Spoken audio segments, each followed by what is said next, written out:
Hey, it's Dan, welcome back. This is iAllegedly, and I'm in Newport Beach, California, outside the famed Crab Cooker restaurant that's scheduled to reopen. I'll tell you guys a quick story about that. But this economy is like a bad magic trick. It's complete smoke and mirrors, a complete illusion, and we're supposed to believe that everything's fantastic right now when it's just a joke right now. So before I get into it, please take a second to like the video. Please hit the subscribe button. We're gonna share some of the national news and some of the breaking stuff that's going on right now. But again, you know, the other side of this area, got a bunch of vacancies across the street. Got this across from the famed Crab Cooker. And again, the Crab Cooker in Newport Beach is scheduled to reopen. Finally in July. After many years, we've heard this over and over and over again, but it's very cool that this place is finally gonna open.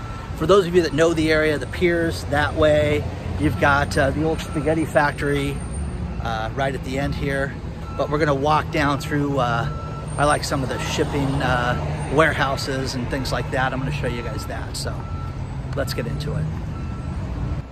Now you guys, the Crab Cooker's been here, I believe, for like 50 plus years. Now, this place closed at the end of 2018. And the reason for that was they had a slab problem, and the slab problem was created by these condos that are built next door. These condos that were built here, which you guys have heard this time and again, retail downstairs with the condos upstairs. These condos started at $2 million. $2 million a piece, okay? They've got these retail units on the bottom, and they've got these condos. Well, the crazy thing is the subterranean parking. Now, the problem was the subterranean parking. When they built these units, they went down and they built these $2 million a piece units. $2 million, guys, a piece. Now, please understand that the $2 million units, those are not the ones that are sitting on the bay behind me. Those are the ones with the view of the parking lot and the traffic, okay? So 2 million on up. Now, to give you an idea how close this is to the water, there's the bay right there. There's the walkway. And when they built this, it created just a massive problem. And the Crab Cookers Foundation started to take on water, and the builder was held responsible. Lawsuits ensued, and the place closed at the end of 2018. They have two locations here in Southern California, one in Tustin and one here in Newport Beach. The Newport Beach location is closed, and it was gonna open May 1st, then June 1st, now it's finally July 1st. They're hiring people for it. But to give you an idea, it's absolutely crazy that this location has just suffered this much. But again, these units right here, millions of dollars just to have a condo. And basically, you know, yeah, it's beautiful, and yeah, you got the water right there, but unbelievable that when they built this parking structure behind me, guys, you see that white truck back there, that's the truck that's attached to the Crab Cooker, and it just destroyed this place. So the insurance company was the builder's insurance company was caught and had to pay for all that. The bad thing was then they had to deal with the city of Newport Beach and take a 100-year-old building and make it, retrofit it to today's standards, which means they had to level it and start completely from scratch. So hopefully the Crab Cooker is going to open. It's funny, Crab Cooker is one of those places that they grill the fish. It's beautiful, same menu, consistent, over and over again. Restaurateurs hate it because this place does not have dishes. It's all on paper plates. Disposable paper plates, disposable napkins, your cups are disposable. The forks and spoons are plastic, they throw them out. I know a family member that owns a restaurant that said, God, if I didn't have to wash dishes and have that, I'd save a fortune like they would. So it's an economical joint, but the place is finally gonna open. So there's a little bit of trivia for you. Now this first story is from the You Can't Make This Stuff Up department which a lot of the stories today are kind of like that, and that is Yahoo News has a story that'll leave the link in the video description below, said that the economy's back 100% pre-pandemic levels. But when you read this, and I read this to somebody else at lunch today, she sat there and laughed and was like, well, how can it be open when our GDP, they're saying it's up. They're saying there's 6 million people looking for work, which is insane. They're saying that there's 76 million less people in the workforce right now, but GDP is up and things are at pre-pandemic levels. Do you believe that? Okay, guys, I am in some of the richest real estate on the planet Earth here. Just to clear my head and come down here and see the status of the crab cooker, I thought I'd shoot this video. But guys, there's vacancies down here. Why is that? Everything's back. It's boomtown, remember? By the way, this is summer in Newport Beach, guys, okay? And look, guys, there's nobody walking around, okay? So it's a beautiful day, but there's nobody walking around. You got vacancies galore, okay?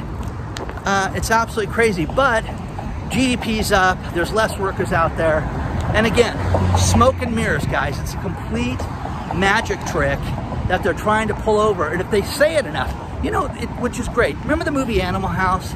At the end, if you've seen it, they've got the parade, chaos ensues, everything's crazy, and the one guy gets in front of everybody, is like, stay calm, everything's great, don't worry about it, everything's great. That's what they're doing right now. Everything's great. If we say it enough, you will believe it. But nobody believes it, and you shouldn't believe it, because you know, you're the one paying more for things. You're the one that sees these businesses close, your favorite hairdresser and the favorite pizza spot or burger joint is done. But we're supposed to believe that everything's booming. It's boomtown, remember? The next story you're gonna see all over the place, and that is Warren Buffett has resigned from the Bill and Melinda Gates Foundation. And he's using it as the excuse that because of the divorce, he's going to resign from their board. And he said the only charity that he's given almost $40 billion to, $40 billion to, was the Bill and Melinda Gates Foundation. Now, you know, again, this shopping center, you've got the law office is open, you've got other places here completely closed, but it's boomtown and everything's fantastic, guys. Now, this is really cool. This is behind me here. This is one of those places where they store the boats and load the boats, double-decker, triple-decker, things like that. So I don't know if you can see it right now, but they're loading a boat, and again, they dry dock your boat on those things, set it up there, and when you need your boat, if you're rich enough to have one, which I don't have a boat, you can put it in the water. You know, it's nice where I can get it. But what do you guys think about Warren Buffett stepping down? I think that we're going to hear more and more about this in the future as to why he did this. I think that there's going to be more and more news. I've read a bunch of different stories as to possibly why he's doing this, but I'm sure time will tell. And again, they blame it all on him being 90 and wanting to get out of here and not, you know, be involved with any other board. So we will see.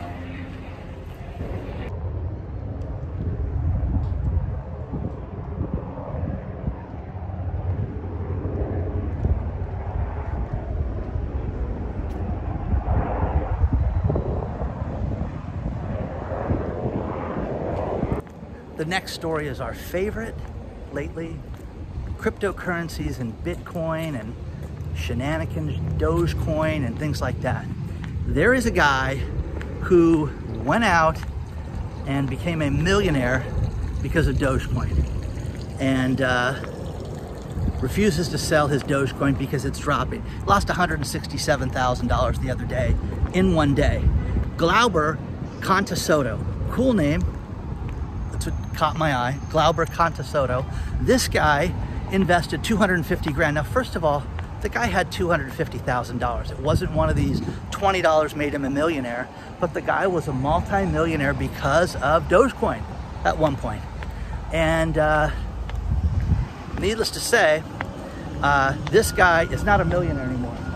And again, he's not gonna sell. He's gonna hang on to it till the bitter end because he believes in Dogecoin. Well, he believes in losing too. So the guy's lost a ton of money. This cat's backing up his truck. Sorry for the beeping. But anyways, I'm getting a kick out of that. Now, you may have heard that John McAfee, the guy that ran the company McAfee, your antivirus software that you probably had at one point, this guy is dead. Now, what you probably don't know is that the guy was in a Spanish jail, and that's not the sad story. The sad story with this guy is that this guy is eccentric. Look at some of the past stories. I mean, this guy hid from the law, did a bunch of crazy stuff, allegedly. But anyways, what this guy was charged with is he didn't pay his taxes. Between 2014 and 2018, didn't file a tax return here in the United States. No big deal, you say? Well, his big source of income during that time, because he sold the McAfee company years ago, was promoting cryptocurrencies. So again, guys, they're coming for you. They're looking for you. They're actively going to make sure that people pay their taxes on stuff like this. Mr. McAfee was sitting in a Spanish prison in jail. They just had a court ruling that said that he could be extradited back to the beautiful United States. Vacancies, guys. Vacancies, vacancies, vacancies. Now, I always thought it'd be very cool to have a warehouse spot down here at the beach. One of these old warehouses, have a studio and a showroom and stuff like that. But needless to say, probably still expensive, but there's a few available right now. So share your thoughts about Mr. McAfee and the Dogecoin idiot that was a millionaire, is not a millionaire, and he's gonna hang on to it. Now the next story was sent from a subscriber, Melissa. Melissa sent me a story out of Phoenix, Arizona, and wanted me to address the growing rents in Phoenix and the real problem that they're having in Phoenix. And you know, I'll share the story, one of them that she sent me, but as I researched this, it's a huge, huge problem down there.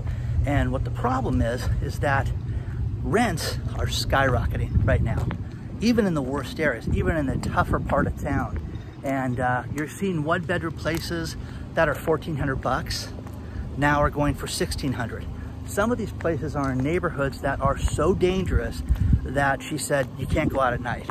And that's what you're seeing more and more of, guys. See, here's the end of this little warehouse area. It's kind of cool. But again, people are starting to live in areas that they cannot afford to live in. You're seeing people pay huge amounts for these rents, and they're paying $1,400, $1,600 for a one-bedroom place that is, you know, run over by homeless people at night. Now, it can be 120 degrees in Phoenix right now. It's a little hot. So these people, the homeless people, are coming out at night and creating nothing but problems. But these people that rent these places are trapped in their own homes. Can't leave their house for safety and security and things like that. What a way to live. What a horrible way to live. So it's very sad.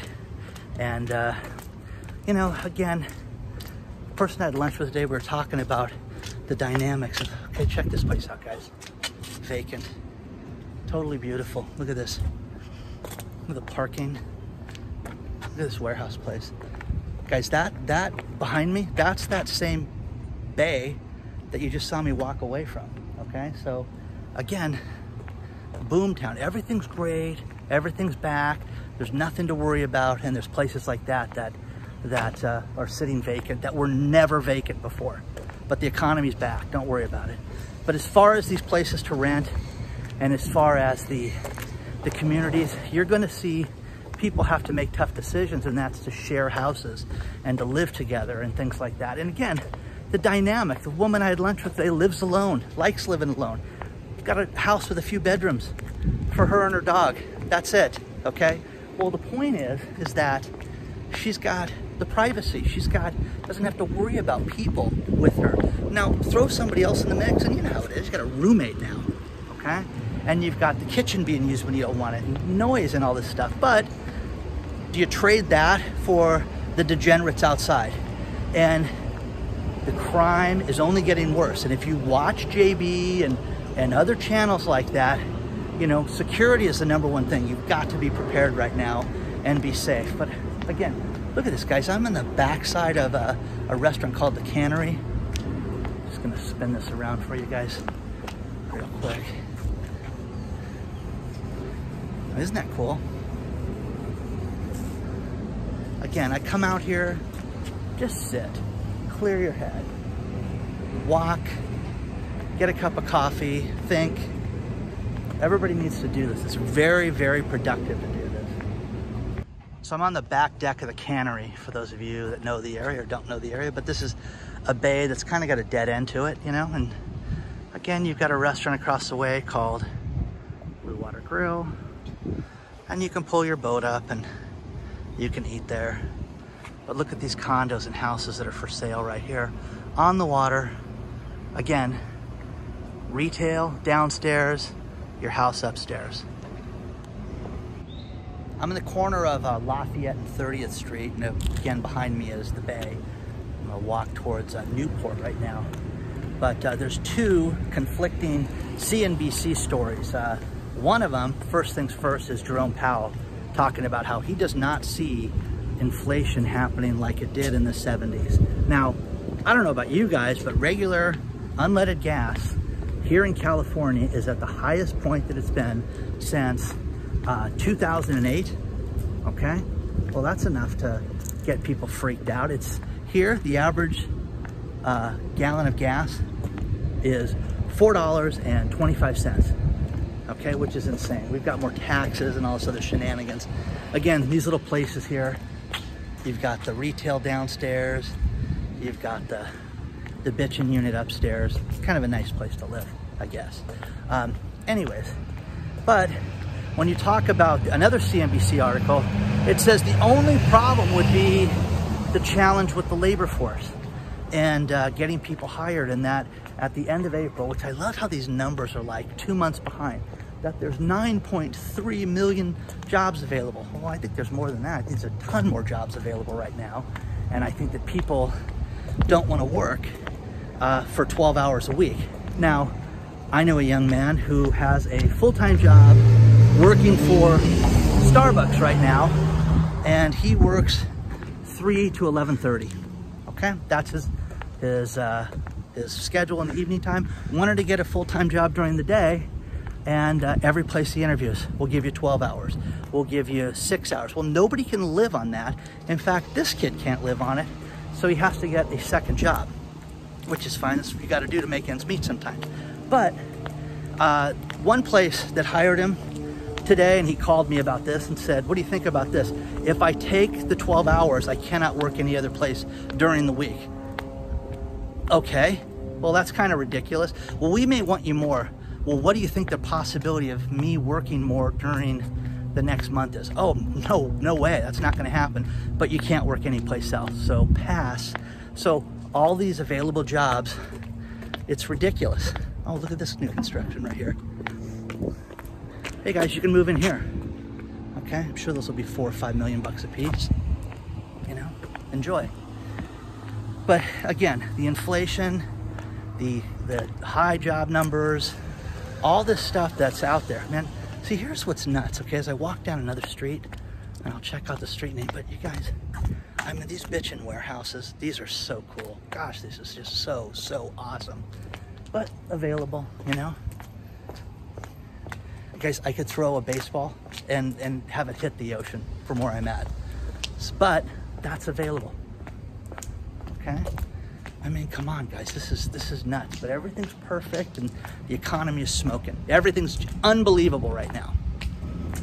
I'm gonna leave you guys with two last stories. And the first one is from here in California, where a woman spent a night out partying at the bars with her friends, and opens up her Chase app and finds out that she is $49 billion in debt. Okay, now You may have seen this. It was on TikTok, shared around the country, got the news story below for you on it. But the funny thing about this is that, again, this goes to the Jeremiah Babe theme of being prepared, okay? Your banking app says that you're $49 billion in debt. Now, that showed everything, all her assets and her bills and everything like that, but they made a mistake. Now, thank God she had an available balance in her checking account. It wasn't much, but she could buy things, and it was just a glitch through the JP Morgan, or excuse me, the Chase app. So, kind of ridiculous, guys, that that this is happening.